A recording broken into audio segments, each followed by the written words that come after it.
Yo, what's going on, everybody? Welcome back if you're here before. I'm Neon Mushroom, and we got, oh god, I'm so late, 3 hours ago now, depending on when I put out this video, it might be up to 7. We got the ban and restricted announcement for like well, I guess 2 real formats, 1 kind of real format, and then like a super fake arena only format. And I think most people that I've seen, especially hanging out on like X, formerly known as Twitter, strongly disagree with some stuff, and I do too. But on the bright side, we've got a ton of sick on bans, and we'll go over that in a minute. And it's not just the one you're thinking of. I'll explain in a second.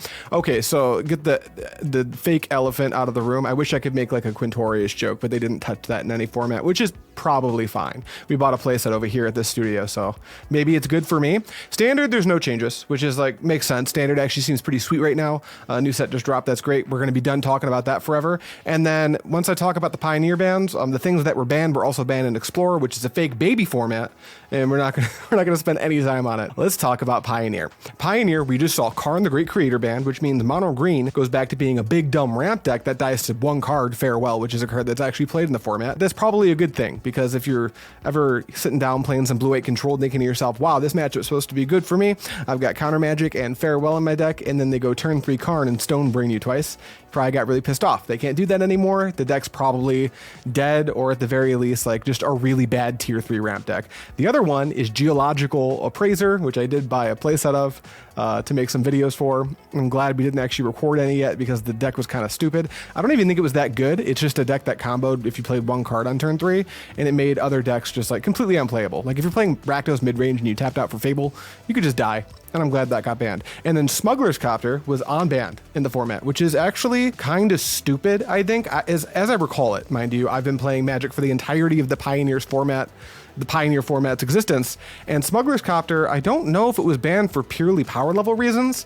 I think it was banned because it was played too much. It's a colorless value card that you can play in any deck that can crew it, which is like all but 2 of the 18 playable Pioneer decks, and I think we're just going to go right back to it. And because of that, Reckoner Bankbuster is now soft banned, because any deck that wanted to play a 2-drop artifact that accrued card advantage or card selection that also beat their opponent to death, well, the Smuggler's Copter is a strict upgrade to that. So Rip Bankbuster, it's banned in Standard, and now it's banned in Pioneer kind of too.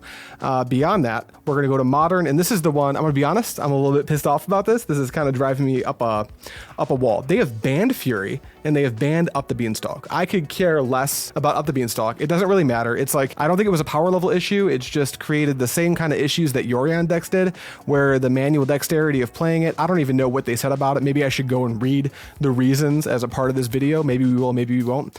But you just play Beanstalk, and then you watched your opponent draw a billion cards, and then usually they weren't good enough to play all of the cards they have access to correctly, so they just play a bunch of 5-drops, and they play Fury for no value, draw 2 cards, dig themselves out, and then just try to attack you at the end of the game, hoping you'll either die or get bored. So banning out the Beanstalk, I don't think anyone but the Affinity players really care, because the 8-cast decks really like Beanstalk. They drew too many cards. They still didn't really win any events or anything, but that's besides the point. The Fury is weird. I don't know why Fury got banned and not Grief. I think Grief is the card that is actually committing the crimes that are causing problems in Modern. I'm not going to get too far further up in my soapbox about that. I'm sure you have an opinion about it, and if you're watching Magic the Gathering content about bans, I'm sure your opinion probably directly contradicts mine. I don't care. Leave a comment about it for engagement, but just know I don't care if you think the ban Grief take is a hot one. I think it actually just makes sense. But the banning of Fury is weird. Like, sure, you're going to neuter Scam. That is something that's going to happen. But WotC, I believe in their little stream, they talked about wanting to hit both the Beanstalk decks and Scam with 1 card, and Fury would have done that, but they went and banned Beanstalk anyway. So it doesn't make very much sense. And the banning of Fury, even though it takes out Scam, it does a lot of things that I don't think people realize it's going to do. It's going to make Rhinos a little bit worse. Rhinos, even though they've been moving away from playing a full playset in the main board, they've always had like between 2 and 3 in the 75, at least typically. And it's to help with like low to the ground decks that can kind of go under them, especially decks like Murktide, I believe, you know, Furying a Ragavan when you don't have the Fire Ice. I'm not going to get too far into the play patterns, but it was not unhealthy in that deck in my opinion. But without Fury, a lot of players, especially people on Twitter like Pleasant Kenobi, seem to think unbanning Fury is going to make their favorite little creature decks playable again. And I think I'm not going to completely jump on the bandwagon of like, oh, your creatures were never playable to begin with. because I kind of agree with it and kind of don't. But like your Lean and Arbiters and Flicker Wisps, the reason those cards are not good in the format isn't because of Fury.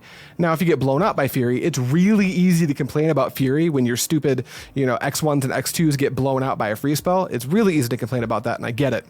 but the banning of Fury is not going to make your deck good. It's not going to. You're going to get blown out by other stuff. I'm not going to go too further down that. I just think that if they were going to ban something at a scam, should have been Grief. And if they ban Grief and they ban the Up the Beanstalk as well, I'm sure that would have been fine. Another thing they could have done is like hit 4 cards. I think maybe they should have just gone like Orcish Bowmasters, Grief, Up the Beanstalk, and the One Ring.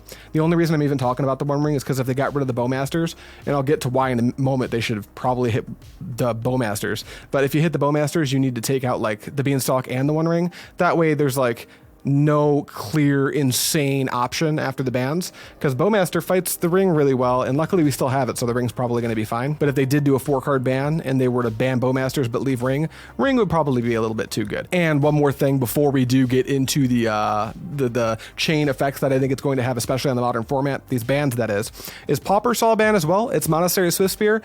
I think it is a big deal if you play Pauper. I think most people just don't play Pauper. And if you do play Pauper, you either play mono red and you're really sad. Be sad. Who cares? Like, your deck's a little bit too good. I do pay enough attention to that format to know mono red is too good. And if you keep winning a bunch of events with mono red, it's probably not all you. It probably has a lot to do with your deck. No shade, but I'm just being real. And then you're probably breathing a sigh of relief if you don't play mono red, because as it's been explained to me, it's been kind of a 3-deck format with mono red kind of teetering as the best option. I think the Swift Spear ban makes sense. So now let's get into how this is going to affect the modern format first and foremost. I think the first thing we all need to do is accept our new Lord and Savior, our new Overlord, Yawgmoth combo. I think it will be the premier tier 0 deck. There's going to be no real opposition to it, at least at first. The natural predator of Yawgmoth combo has traditionally been Rhinos, which is great because I think both those decks existed in the format, and being able to like Rhinos can beat Yawgmoth, but Yawgmoth can take out all the control decks and a lot of like the slower grindier decks. I think that's like a cool little way for the format to exist up in the top tier, but without Fury. And not that Fury was the best card against Yawgmoth to begin with. Like, Yawgmoth does have some sticky undying creatures, and they have more X2s now with Delighted Halfling, so it's a little bit more difficult to blow them out completely with a Fury, but it's a good tool, because if you're playing Rhinos and they go like Delighted Halfling into Bowmasters, you can clear their board, and then you're playing a game about 8 trample power, and can they combo before you can kill them? Sometimes they can, a lot of the times they can't. Now I think the matchup is probably still somewhat in Rhino's favor, but they're going to get gone under a lot easier without Fury, and without a natural predator that just feats them all the time. Yawgmoth's going to be our tier 0 deck. Get ready for that. We have a couple Ombans in Modern. My favorite one is Wrenn and 6. If you were playing the 4-color decks that had Omnath and stuff in them, and you wanted to play a 2-drop, it was Up the Beanstalk. And if you wanted to play Up the Beanstalk, the best way to get it into play would have been to cast Shardless Agent or Bloodbraid Elf. If you cast those cards, you don't want to cascade into a Wrenn and 6, you want to cascade into a Beanstalk. So it created a situation where Wrenn and 6 was not being played, and then because of all the scam, creativity was a little worse, so that was a Wrenn and 6 deck that you didn't see at all. But now that Up the Beanstalk is gone, along with the Fury, I guess, I think we're going to see a lot more creativity, which is kind of neat because I think it can somewhat fight the Yawgmoth decks. And then we're going to see a whole bunch of Omnath decks with Wrenn and 6. Are they going to be good? Who knows? I don't know if that's like even kind of good against Yawgmoth, but that's the thing that's going to happen. Besides that, I think Tron might see an uptick, because Tron can get blown out pretty quickly by scam. They're a Blood Moon deck. They can go under them very quickly, especially with a turn 1 4/4 with Double Strike, and that is like one group of people that's probably super stoked Fury's banned, and they have a right to be, because Fury not existing means they don't just die in turn 3 to scam, which is very good. And then beyond that, I don't think it's going to have a ton of effects on the format. We're going to see people trying to play creature decks, which is going to be interesting, because then I think people are going to start to pick at the blue-white X decks that many people have forgotten about being very, very good. And if that deck is playable again, then if you think getting blown out by Fury is bad, at least the Fury deck killed you after they blew you out. Wait until you get blown out by a Binding and a Solitude, and then your opponent doesn't win the game for 18 turns. I can't wait to hear Twitter users complaining about that. And then really quickly, before we wrap this little video up and maybe go look at the reasons for doing things, Pioneer, I don't think much is going to change, to be honest. You're not going to see any mono green. The Geological Appraiser deck already wasn't that played. It did really well in some big tournaments that happened, but at the deck drops, it wasn't seeing a ton of play. And I think that the Quintorius deck might be a little bit better in the long run, and probably healthier if I'm being honest, because the Quintorius deck can be beaten by a single copy of Spikefield Hazard. And the Phoenix decks play that, so that's probably fine. But every deck that can crew it and I think this includes Phoenix because they play Picklock Prankster, a 1/3. They're going to be playing 4 Smuggler's Copters. So just prepare to see the deck drops, and in the top 8, you're going to see like 20 to 30 copies, or however many are allowed. I don't know what 4 times 8 is, of Smuggler's Copters. So be ready for that. Beyond that, I guess we'll scroll down. I'm not going to read Standard, Pioneer, take action, you know, I don't care about any of this. I'm sure they're going to give us reasons. The only reason I care about is Fury. Let's together, before we close the video out, let's read Fury. Modern, Fury is banned. Up the Beanstalk is banned. When we last spoke about Modern in August, we were most concerned about new cards from the Lord of the Rings Tales of the Middle-earth, namely Orcus Bowmasters and the One Ring. While these cards are powerful players in the metagame, another card has continued to suppress what's possible in the format even more. Fury. Kind of. Fury, most often played as a 4/4 double striker that clears the opponent's board, makes playing with creature decks nearly impossible. Rakdos Evoke has only risen in the metagame share since the Modern Pro Tour this summer, and coming right behind it is 4-color Omnath, also featuring Fury, played in a smattering of other decks as well. Is smattering a word? I'm sure it is. Fury is keeping several diverse and interesting strategies at bay, and for this reason, Fury has been banned in Modern. Removing Fury will impact both the play rate and win rate of Rakdos Evoke. Players are currently using more good dying effects, blah, blah, blah, blah, blah. You can read this on your own time. I get what they're saying. Fury make players go sad because format not open. I think format pretty open. Even before the bans, you could play a lot of different decks.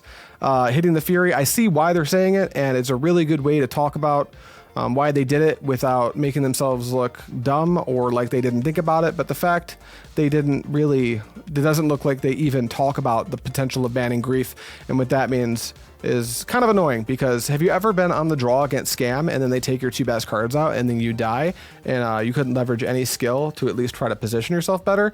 Anyway, that's my rant. That's what's going on with the bans. If you have Ren and 6s, maybe you can play them again. If you have the One Ring, maybe you can play it outside of Tron. That could be really cool. I would not be shocked if in as soon as like 2-3 months we have to talk about Modern again, because Yawgmoth is going to be very good. I imagine that if it becomes a tier 0 deck, we're going to find a reasonable way to beat it. Maybe a bunch of curse totems. I have no clue. But until then, like, I think we're just going to go through we're going to have Yawgmoth Winter. I hope everyone's ready for Yawgmoth Winter. That's all I got for you. More gameplay coming soon. Got all the Pioneer stuff, so I hope you're ready for some Pioneer paper gameplay. I am. Got some recorded. It'll be fun. Thank you so much for watching. As always, I'll see you next time.